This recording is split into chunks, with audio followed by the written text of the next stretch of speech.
मोदी अमित शाह ने अपनियां मीटिंग्स कीतियां और इनू रिव्यू करन लई क्योंकि और उहदे च योगी नूं नहीं सद्दिया गया और क्यास राइयां तो ये चल रही सी योगी दी हुण छुट्टी होए क्योंकि वह फेल होया और ऑलरेडी एक खास बंदा जिहड़ा ब्यूरोक्रेट सी उहनूं रिजाइन करवा के ऑलरेडी उत्थे विधान परिषद दे विच जिहड़ा लोअर हाउस है ਉਹਦੇ 'ਚ ਉਹਨਾਂ ਨੇ ਵਾੜਿਆ ਹੋਇਆ ਕਿ ਉਹ ਸੀਐਮ ਦਾ ਕੈਂਡੀਡੇਟ ਹੋ ਸਕਦਾ ਹੈ। ਆਰਐਸਐਸ ਦਾ ਜਿਹੜਾ ਇਨਰ ਕੋਰ ਉਹਨਾਂ ਦੇ ਫੈਸਲੇ ਨੇ ਉਹਦੀ ਕਿਸੇ ਨੂੰ ਬਹੁਤੀ ਭਿਣਕ ਵੀ ਨਹੀਂ ਹੁੰਦੀ।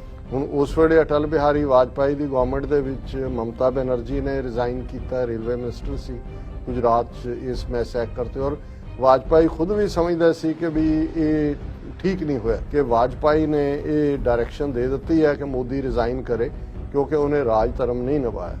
ਉਸ ਤੋਂ ਫੌਰਨ ਬਾਅਦ ਇਹਨਾਂ ਦਾ ਇੱਕ ਵੱਡਾ ਆਰਐਸਐਸ ਬੀਜੇਪੀ ਦਾ ਸੈਸ਼ਨ ਸੀ ਗੋਆ ਦੇ ਵਿੱਚ। ਆਰਐਸਐਸ ਨੇ ਜਦ ਉੱਥੇ ਫੈਸਲਾ ਲਿਆ ਗਿਆ ਕਿ ਭਾਈ ਮੋਦੀ ਜਿਹੜਾ ਹੈ ਉਹ ਬਿਲਕੁਲ ਜੋ ਉਹਨੇ ਕੀਤਾ ਉਹ ਠੀਕ ਕੀਤਾ ਔਰ ਉਹਨਾਂ ਦੇ ਅੰਦਰੂਨੀ ਕੋਰ ਨੇ ਫੈਸਲਾ ਲਿਆ ਕਿ ਮੋਦੀ ਨੂੰ ਅਗਲੀਆਂ ਆਉਣ ਵਾਲੇ ਪੀਰੀਅਡ ਦੇ ਵਿੱਚ as a prime ministerial candidate ਉਭਾਰਿਆ ਜਾਏ। Viewers welcome back on programme. So viewers programme ਦੇ ਅਖੀਰਲੇ ਪਲਾਂ ਦੇ ਵਿੱਚ ਆਪਾਂ ਗੱਲਬਾਤ ਕਰਨ ਜਾ ਰਹੇ ਹਾਂ ਕਿ ਆਰਐਸਐਸ ਦੇ ਇੱਕ ਪ੍ਰਮੁੱਖ ਆਗੂ ਵੱਲੋਂ ਯੂਪੀ ਦੇ ਚੀਫ ਮਿਨਿਸਟਰ ਆਦਿੱਤਿਆਨਾਥ ਯੋਗੀ ਦੀ ਰੱਜ ਕੇ ਤਾਰੀਫ ਕੀਤੀ ਗਈ ਹੈ। ਇਸ ਆਗੂ ਵੱਲੋਂ ਕਿਹਾ ਗਿਆ ਹੈ ਕਿ ਯੋਗੀ ਨੇ ਯੂਪੀ ਵਿੱਚ ਕੋਵਿਡ-19 ਦੀ ਹਾਲਤ ਨਾਲ ਬੜੀ ਚੰਗੀ ਤਰ੍ਹਾਂ ਨਜਿੱਠਿਆ ਹੈ। ਹਾਲਾਂਕਿ ਹਕੀਕਤ ਇਸ ਦੇ ਬਿਲਕੁਲ ਉਲਟ ਹੈ। ਸਿਆਸੀ ਹਲਕਿਆਂ ਵੱਲੋਂ ਕਿਆਸ ਰਾਈ ਕੀਤੀ ਜਾ ਰਹੀ ਹੈ ਕਿ ਯੋਗੀ ਨੂੰ ਮੋਦੀ ਦੇ ਜਾਨਸ਼ੀਨ ਵਜੋਂ ਪ੍ਰਾਈਮ ਮਿਨਿਸਟਰ ਦੇ ਅਹੁਦੇ ਲਈ ਤਿਆਰ ਕੀਤਾ ਜਾ ਰਿਹਾ ਹੈ। ਹੁਣ ਸਵਾਲ ਪੈਦਾ ਇਹ ਹੁੰਦਾ ਹੈ ਕਿ ਮੋਦੀ ਦੀ ਬਲੀ ਦਿੱਤੀ ਜਾਣ ਵਾਲੀ ਹੈ। ਸੋ ਇਸ ਬਾਰੇ ਆਪਾਂ ਵਿਚਾਰ ਚਰਚਾ ਕਰਨ ਜਾ ਰਹੇ ਹਾਂ ਔਰ ਨਾਲ ਹੀ ਰੂਹ ਦੀ ਖੁਰਾਕ ਗੁਰਬਾਣੀ ਵਿਚਾਰਾਂ ਦੀ ਸਾਂਝ ਵੀ ਤੁਹਾਡੇ ਨਾਲ ਪਾਈ ਜਾਏਗੀ। ਸੋ ਅਸੀਂ ਚਾਹਾਂਗੇ ਕਿ ਤੁਸੀਂ ਨਾਲ ਇਸੇ ਤਰ੍ਹਾਂ ਹੀ ਬਣੇ ਰਹਿਣਾ। ਦੇਖਣ ਸੁਣਨ ਲਿਖਣ ਲਈ ਤੁਹਾਡਾ ਸਭ ਦਾ ਬਹੁਤ ਬਹੁਤ ਸ਼ੁਕਰੀਆ ਜੀ। ਰਾਜ ਸਾਹਿਬ ਕੀ ਵਿਚਾਰਾਂ ਨੇ? ਦੇਖੋ BL ਸੰਤੋਸ਼ ਆਰਐਸਐਸ ਦਾ ਬਹੁਤ ਵੱਡਾ ਆਈਡੀਓਲੌਗ ਵੀ ਹੈ, ਲੀਡਰ ਵੀ ਹੈ ਜੀ। ਬੇਸ਼ੱਕ ਮੋਹਨ ਭਾਗਵਤ ਉਹਨਾਂ ਦਾ ਸਰਸੰਘ ਚਾਲਕ ਹੈ ਔਰ ਉਸ ਦੀ ਇਹ ਸਟੇਟਮੈਂਟ ਖਾਸ ਤੌਰ ਤੇ ਜਦੋਂ ਕਿ ਦਿੱਲੀ ਦੇ ਵਿੱਚ ਲਖਨਊ ਦੇ ਵਿੱਚ ਆਲਰੇਡੀ ਮੀਟਿੰਗਸ ਜਿਹੜੀਆਂ ਅਮਿਤ ਸ਼ਾਹ ਮੋਦੀ ਔਰ ਦੂਸਰਿਆਂ ਨੇ ਕੀਤੀਆਂ ਆਦਿੱਤਿਆਨਾਥ ਯੋਗੀ ਨੂੰ ਨਹੀਂ ਸੀ ਸੱਦਿਆ ਗਿਆ ਕਿਉਂਕਿ ਜਿਹੜੀ ਇਹਨਾਂ ਦੀ ਕਿਰਕਰੀ ਹੋਈ ਦੁਨੀਆ ਭਰ ਦੇ ਵਿੱਚ ਜਲੂਸ ਨਿਕਲਿਆ ਕਿਵੇਂ ਹਜ਼ਾਰਾਂ ਲਾਸ਼ਾਂ ਗੰਗਾ ਦੇ ਵਿੱਚ ਤੈਰਤੀਆਂ ਔਰ ਦਰਿਆ ਦੇ ਕੰਢੇ ਜਿਹੜੀ ਹੈ ਉਹਨਾਂ ਦੀਆਂ ਗ੍ਰੇਵਸ ਬਣੀਆਂ ਹੋਈਆਂ ਔਰ ਕਿਵੇਂ ਲਖਨਊ ਹੋਏ, ਕਾਨਪੁਰ ਹੋਏ, ਉਹਨਾਂ ਦੇ ਹੁਣ ਕੰਟਰੀ ਸਾਈਡਸ ਵੀ ਔਰ ਕਿਵੇਂ 2000 ਦੇ ਕਰੀਬ ਟੀਚਰ ਜਿਹੜੇ ਇਲੈਕਸ਼ਨ ਡਿਊਟੀ ਤੇ ਲਾਏ ਸੀ ਉਹਨਾਂ ਦੀ ਡੈਥ ਹੋਈ। ਹੁਣ ਉਸ ਸਭ ਦੇ ਚੱਲਦਿਆਂ ਇੱਕ ਪਾਸੇ ਤਾਂ ਇਹ ਜਿਹੜੀਆਂ ਜਦੋਂ ਮੋਦੀ ਅਮਿਤ ਸ਼ਾਹ ਨੇ ਆਪਣੀਆਂ ਮੀਟਿੰਗਸ ਕੀਤੀਆਂ ਔਰ ਇਹਨੂੰ ਰਿਵਿਊ ਕਰਨ ਲਈ ਕਿਉਂਕਿ 2022 ਚ ਯੂਪੀ ਦੀਆਂ ਇਲੈਕਸ਼ਨਸ ਹੋਣੀਆਂ ਨੇ, ਅਸੈਂਬਲੀ ਇਲੈਕਸ਼ਨਸ ਨੇ ਔਰ ਉਹਦੇ 'ਚ ਯੋਗੀ ਨੂੰ ਨਹੀਂ ਸੱਦਿਆ ਗਿਆ ਔਰ ਕਿਆਸ ਰਾਈਆਂ ਤਾਂ ਇਹ ਚੱਲ ਰਹੀਆਂ ਸੀ ਕਿ ਹੋ ਸਕਦਾ ਹੈ ਯੋਗੀ ਦੀ ਹੁਣ ਛੁੱਟੀ ਹੋਏ ਕਿਉਂਕਿ ਉਹ ਫੇਲ ਹੋਇਆ ਔਰ ਆਲਰੇਡੀ ਇੱਕ ਖਾਸ ਬੰਦਾ ਜਿਹੜਾ ਬਿਊਰੋਕਰੈਟ ਸੀ ਉਹਨੂੰ ਰਿਜ਼ਾਈਨ ਕਰਵਾ ਕੇ ਆਲਰੇਡੀ ਉੱਥੇ ਵਿਧਾਨ ਪਰਿਸ਼ਦ ਦੇ ਵਿੱਚ ਜਿਹੜਾ ਲੋਅਰ ਹਾਊਸ ਹੈ ਉਹਦੇ 'ਚ ਉਹਨਾਂ ਨੇ ਵਾੜਿਆ ਹੋਇਆ ਕਿ ਉਹ ਸੀਐਮ ਦਾ ਕੈਂਡੀਡੇਟ ਹੋ ਸਕਦਾ ਹੈ। ਪਰ ਜਿਨ੍ਹਾਂ ਨੂੰ ਆਰਐਸਐਸ ਦੇ ਵਰਕਿੰਗ ਪੈਟਰਨ ਦਾ ਪਤਾ ਹੈ ਉਹ ਇਹਨੂੰ ਸਮਝ ਸਕਦੇ ਨੇ ਕਿ ਭਾਈ ਆਰਐਸਐਸ ਦਾ ਜਿਹੜਾ ਇਨਰ ਕੋਰ ਉਹਨਾਂ ਦੇ ਫੈਸਲੇ ਨੇ ਉਹਦੀ ਕਿਸੇ ਨੂੰ ਬਹੁਤੀ ਭਿਣਕ ਵੀ ਨਹੀਂ ਹੁੰਦੀ ਔਰ ਉਹਦੀ ਇੱਕ ਉਦਾਹਰਣ ਜਦੋਂ 2002 ਚ ਨਰਿੰਦਰ ਮੋਦੀ ਨੇ ਹਜ਼ਾਰਾਂ ਮੁਸਲਮਾਨਾਂ ਦਾ ਕਤਲੇਆਮ ਗੁਜਰਾਤ ਦੇ ਵਿੱਚ ਕੀਤਾ। ਅਟਲ ਬਿਹਾਰੀ ਵਾਜਪਾਈ ਦੀ ਸਰਕਾਰ ਸੀ। ਵਾਜਪਾਈ ਇਸ ਮੁੱਦੇ ਦੇ ਉੱਤੇ ਉਹਨੇ ਬਿਆਨ ਵੀ ਦਿੱਤਾ ਕਿ ਰਾਜੇ ਕੋ ਰਾਜ ਧਰਮ ਨਿਭਾਣਾ ਚਾਹੀਏ। ਹੁਣ ਉਸ ਵੇਲੇ ਅਟਲ ਬਿਹਾਰੀ ਵਾਜਪਾਈ ਦੀ ਗਵਰਨਮੈਂਟ ਦੇ ਵਿੱਚ ਮਮਤਾ ਬੈਨਰਜੀ ਨੇ ਰਿਜ਼ਾਈਨ ਕੀਤਾ, ਰੇਲਵੇ ਮਿਨਿਸਟਰ ਸੀ ਗੁਜਰਾਤ 'ਚ ਇਸ ਮੈਸੈਕ ਕਰਤੇ ਔਰ ਵਾਜਪਾਈ ਖੁਦ ਵੀ ਸਮਝਦਾ ਸੀ ਕਿ ਵੀ ਇਹ ਠੀਕ ਨਹੀਂ ਹੋਇਆ ਕਿਉਂਕਿ ਉਹ ਵੀ ਹਿੰਦੂਤਵੀ ਸੀ ਪਰ ਹੌਲੀ ਹੌਲੀ ਐਬਜ਼ੌਰਵ ਆਪਣੇ 'ਚ ਕਰਨ ਦਾ ਔਰ ਇਹ ਚਾਰੇ ਪਾਸੇ ਇਸ ਗੱਲ ਦਾ ਅੰਦੇਸ਼ਾ ਵੀ ਸੀ ਔਰ ਐਕਸਪੈਕਟੇਸ਼ਨ ਸੀ ਕਿ ਵਾਜਪਾਈ ਨੇ ਇਹ ਡਾਇਰੈਕਸ਼ਨ ਦੇ ਦਿੱਤੀ ਹੈ ਕਿ ਮੋਦੀ ਰਿਜ਼ਾਈਨ ਕਰੇ ਕਿਉਂਕਿ ਉਹਨੇ ਰਾਜ ਧਰਮ ਨਹੀਂ ਨਿਭਾਇਆ। ਉਸ ਤੋਂ ਫੌਰਨ ਬਾਅਦ ਇਹਨਾਂ ਦਾ ਇੱਕ ਵੱਡਾ ਆਰਐਸਐਸ ਬੀਜੇਪੀ ਦਾ ਸੈਸ਼ਨ ਸੀ ਗੋਆ ਦੇ ਵਿੱਚ। ਵਾਜਪਾਈ ਵੀ ਉੱਥੇ ਗਿਆ ਔਰ ਇਹ ਐਕਸਪੈਕਟਡ ਸੀ ਕਿ ਉਹਦੇ ਤੋਂ ਪਹਿਲਾਂ ਮੋਦੀ ਰਿਜ਼ਾਈਨ ਕਰੇਗਾ ਲੇਕਿਨ ਆਰਐਸਐਸ ਨੇ ਜਦ ਉੱਥੇ ਫੈਸਲਾ ਲਿਆ ਗਿਆ ਕਿ ਭਾਈ ਮੋਦੀ ਜਿਹੜਾ ਹੈ ਉਹ ਬਿਲਕੁਲ ਜੋ ਉਹਨੇ ਕੀਤਾ ਉਹ ਠੀਕ ਕੀਤਾ ਔਰ ਉਹਨਾਂ ਦੇ ਅੰਦਰੂਨੀ ਕੋਰ ਨੇ ਫੈਸਲਾ ਲਿਆ ਕਿ ਮੋਦੀ ਨੂੰ ਅਗਲੀਆਂ ਆਉਣ ਵਾਲੇ ਪੀਰੀਅਡ ਦੇ ਵਿੱਚ as a prime ministerial candidate ਉਭਾਰਿਆ ਜਾਏ। ਔਰ ਅਸੀਂ ਫਿਰ ਦੇਖਦੇ ਹਾਂ ਕਿ 2002 ਤੋਂ ਬਾਅਦ 2014 ਤੱਕ ਪਹੁੰਚਦੇ ਹਾਂ ਕਿਵੇਂ ਆਰਐਸਐਸ ਨੇ, ਵਾਜਪਾਈ ਤਾਂ ਹਾਰ ਗਿਆ 2004 ਦੀਆਂ ਚੋਣਾਂ 'ਚ, ਮਨਮੋਹਨ ਸਿੰਘ ਆ ਗਿਆ 10 ਸਾਲ, ਫਿਰ ਮਨਮੋਹਨ ਸਿੰਘ ਦੀ ਸਰਕਾਰ ਰਹੀ 2 ਟਰਮਸ 5-5 ਸਾਲ। ਪਰ ਉਸ ਸਾਰੇ ਪੀਰੀਅਡ 'ਚ ਅਡਵਾਨੀ ਵੀ ਪਾਸੇ, ਮੋਦੀ ਵੀ ਪਾਸੇ, ਔਰ ਹੌਲੀ ਹੌਲੀ ਜਿਹੜੇ ਉਹਨਾਂ ਦੇ ਹੋਰ ਮੁਰਲੀ ਮਨੋਹਰ ਜੋਸ਼ੀ ਔਰ ਇਹ ਯਸ਼ਵੰਤ ਸਿਨਹਾ ਔਰ ਸ਼ਤਰੂਘਨ, ਇਹ ਸਾਰੇ, ਕਿਉਂਕਿ ਆਰਐਸਐਸ ਬਿਲਕੁਲ ਕਲੀਅਰਲੀ ਦੇਖ ਰਿਹਾ ਹੁੰਦਾ ਹੈ ਕਿ ਉਹਨਾਂ ਦਾ ਹਿੰਦੂਤਵੀ ਏਜੰਡਾ ਕੌਣ ਲਾਗੂ ਕਰਦਾ ਹੈ।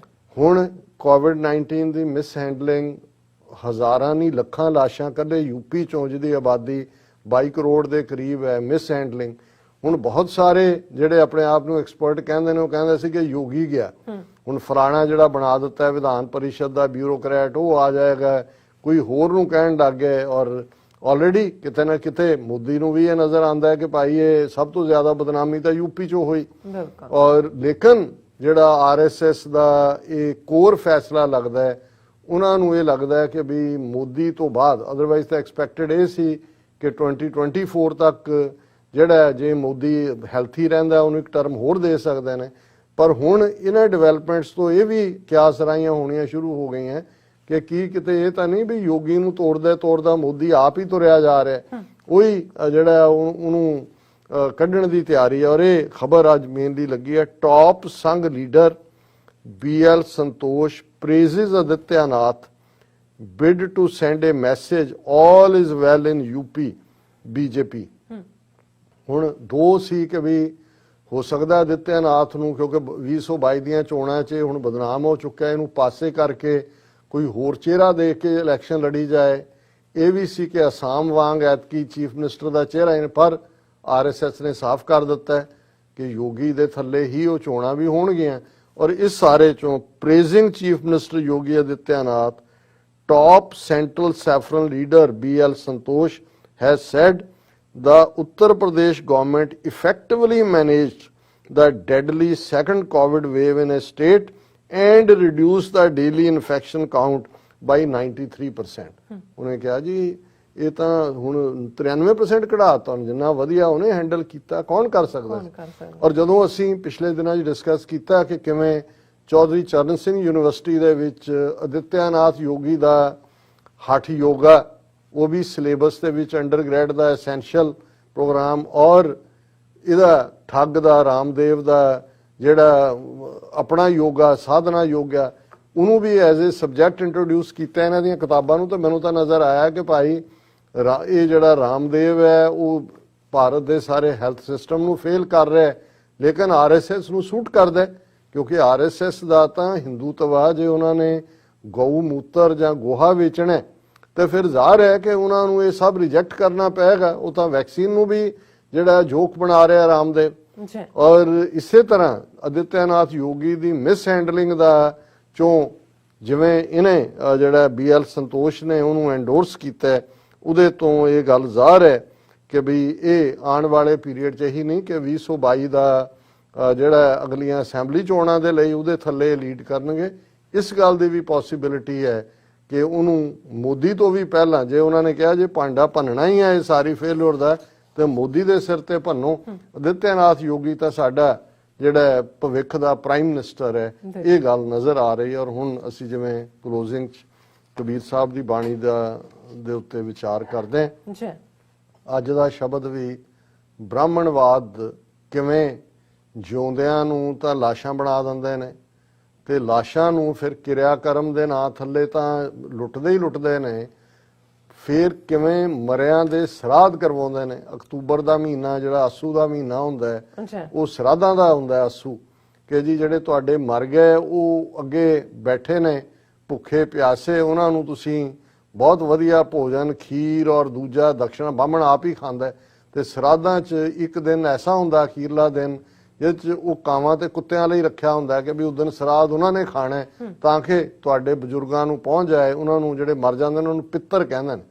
ਹੁਣ ਕਬੀਰ ਸਾਹਿਬ ਦਾ ਇਹ ਸ਼ਬਦ ਰਾਗ ਗੌੜੀ ਬੈਰਾਗਣ ਕਬੀਰ ਜੀ ਇੱਕ ਓੰਕਾਰ ਸਤਿਗੁਰ ਪ੍ਰਸਾਦ, ਜੀਵਤ ਪਿੱਤਰ ਨਾ ਮਾਨੈ ਕੋਊ ਮੂਏ ਸਰਾਧ ਕਰਾਈ ਪਿੱਤਰ ਵੀ ਬਪਰੇ ਕਹੋ ਕਿਉਂ ਪਾਵੈ ਹੈ ਕਊਆ ਕੂਕਰ ਖਾਏ। ਕਿ ਭਾਈ ਜਦੋਂ ਮਾਪਿਓ ਤੁਹਾਡੇ ਵਡੇਰੇ ਜਿਉਂਦੇ ਸੀ ਉਦੋਂ ਤਾਂ ਤੁਸੀਂ ਉਹਨਾਂ ਦੀ ਕੋਈ ਸੇਵਾ ਸੰਭਾਲ ਕੋ ਪੁੱਛਗਿੱਛ ਨਹੀਂ ਕੀਤੀ।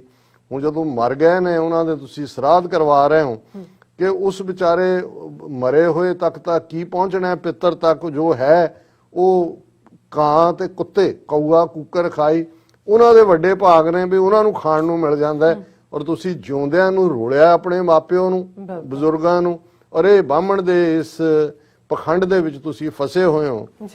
ਮੋਕੋ ਕੁਸ਼ਲ ਬਤਾਵੋ ਕੋਈ ਕੁਸ਼ਲ ਕੁਸ਼ਲ ਕਰਤੇ ਜਗ ਬਿਨਸੈ ਕੁਸ਼ਲ ਵੀ ਕੈਸੇ ਹੋਈ ਰਹਾਓ। ਹੁਣ ਜਿਵੇਂ ਰਹਾਓ ਦੀ ਤੁਕ ਸੈਂਟਰਲ ਆਈਡੀਆ ਹੁੰਦਾ ਹੈ ਕਿ ਭਾਈ ਇਹਨੂੰ ਬ੍ਰਾਹਮਣ ਜਦੋਂ ਇਹ ਪ੍ਰਚਾਰਦਾ ਹੈ ਕਿ ਜੀ ਜੇ ਤੁਸੀਂ ਸਰਾਧ ਆਪਣੇ ਕਰਾਓਗੇ ਪਿੱਤਰਾਂ ਦੇ ਤੇ ਤੁਹਾਡੇ ਘਰ ਦੇ ਵਿੱਚ ਕੁਸ਼ਲਤਾ ਰਹੇਗੀ, ਠੀਕ ਰਿਹਾ, ਹੈਪੀਨੈਸ ਰਹੇਗੀ। ਉਹਨੇ ਕਿਹਾ ਵੀ ਇਹ ਤਾਂ ਸਾਰੇ ਕਹਿੰਦੇ ਨੇ ਪਰ ਮੈਂ ਤਾਂ ਦੇਖ ਰਿਹਾ ਕਿ ਜ਼ਬਾਨੀ ਕਲਾਮੀ ਕੁਸ਼ਲ ਕੁਸ਼ਲ ਕਰਦੇ ਨੇ, ਖੁਸ਼ੀ ਤਾਂ ਹੈ ਨਹੀਂ ਕਿਤੇ ਵੀ। ਪਿੱਤਰਾਂ ਨੂੰ ਇਹਨਾਂ ਨੇ ਨਹੀਂ ਮੰਨਿਆ, ਹੁਣ ਬਾਹਮਣ ਖਾ ਰਿਹਾ, ਉਹਨਾਂ ਨੂੰ ਲੁੱਟ ਰਿਹਾ, ਦਕਸ਼ਨਾ ਵੀ ਲੈਂਦਾ, ਨਾਲੇ ਸਰਾਧ ਵੀ ਖਾਂਦਾ।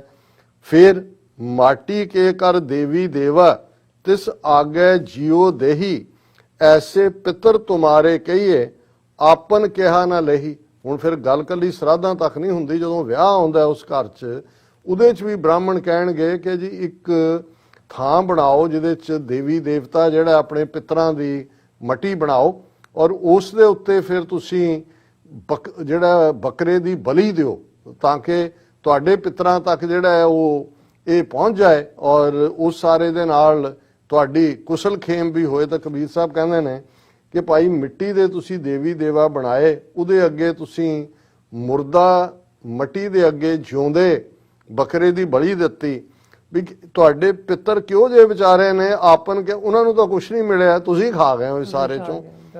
ਸਰਜਿਓ ਕਾਟੈ ਨਿਰਜਿਓ ਪੂਜੈ ਅੰਤ ਕਾਲ ਕੋ ਭਾਰੀ ਰਾਮ ਨਾਮ ਕੀ ਗਤ ਨਹੀਂ ਜਾਣੀ ਭੈ ਡੂਬੇ ਸੰਸਾਰੀ। ਕਹਿੰਦੇ ਦੇਖੋ ਬ੍ਰਾਹਮਣ ਦਾ ਇਹ ਸਾਰਾ ਖੇਡ ਤਮਾਸ਼ਾ ਕਿ ਨਿਰਜਿੰਦ ਮਿੱਟੀ ਦੇ ਬੁੱਤ ਲਈ ਸਰਜਿੰਦ ਬੱਕਰਾ ਜਿਹੜਾ ਜਿਉਂਦਾ ਜਾਗਦਾ ਉਹਨੂੰ ਕੁਰਬਾਨ ਕਰ ਦਿੱਤਾ। ਅੰਤ ਕਾ ਵੀ ਇਹ ਅਲਟੀਮੇਟਲੀ ਕਿੱਥੇ ਤੁਸੀਂ ਆਨਸਰੇਬਲ ਹੋਵੋਗੇ ਕਿਉਂਕਿ ਤੁਹਾਨੂੰ ਰੱਬ ਦੇ ਨਾਂ ਦੀ ਕੋਈ ਨਾ ਸੋਝੀ ਹੈ ਨਾ ਸਮਝ ਹੈ। ਰਾਮ ਨਾਮ ਕੀ ਗਤ ਨਹੀਂ ਜਾਣੀ ਭੈ ਡੂਬੇ ਸਾਰਾ ਸੰਸਾਰ ਜਿਹੜਾ ਹੈ ਉਹ ਇਸ ਡਰ ਦੇ ਵਿੱਚ ਹੀ ਡੁਬੋਇਆ ਹੋਇਆ ਹੈ, ਅਗਿਆਨਤਾ ਦੇ ਵਿੱਚ ਫਸਿਆ ਹੋਇਆ।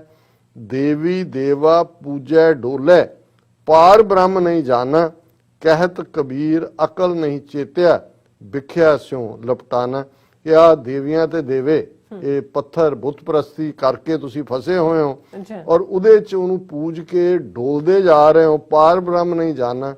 ਸੱਚੇ ਰੱਬ ਦਾ ਤੁਸੀਂ ਭੇਤ ਨਹੀਂ ਪਾਇਆ, ਸੱਚੇ ਰੱਬ ਦੇ ਨਾਲ ਨਹੀਂ ਜੁੜੇ। ਕਬੀਰ ਸਾਹਿਬ ਕਹਿੰਦੇ ਨੇ ਕਿ ਭਾਈ ਤੁਹਾਡੀ ਅਕਲ ਕਿੱਥੇ ਘਾਹ ਚਰਨ ਚਲੀ ਗਈ। ਕਹਿਤ ਕਬੀਰ ਅਕਲ ਨਹੀਂ ਚੇਤਿਆ ਵਿਖਿਆ ਸਿਉ ਲਪਟਾਨਾ। ਤੁਸੀਂ ਮਾਇਆ ਦੀ ਉਸ ਜ਼ਹਿਰ ਦੇ ਨਾਲ ਲਿਪਟੇ ਹੋਏ ਹੋ, ਉਸ ਰੱਬ ਦੀ ਹਕੀਕਤ ਰੱਬ ਦੀ ਯਾਦ ਨੂੰ ਤੁਸੀਂ ਬਿਲਕੁਲ ਦੂਰ ਕੀਤਾ ਹੋਇਆ।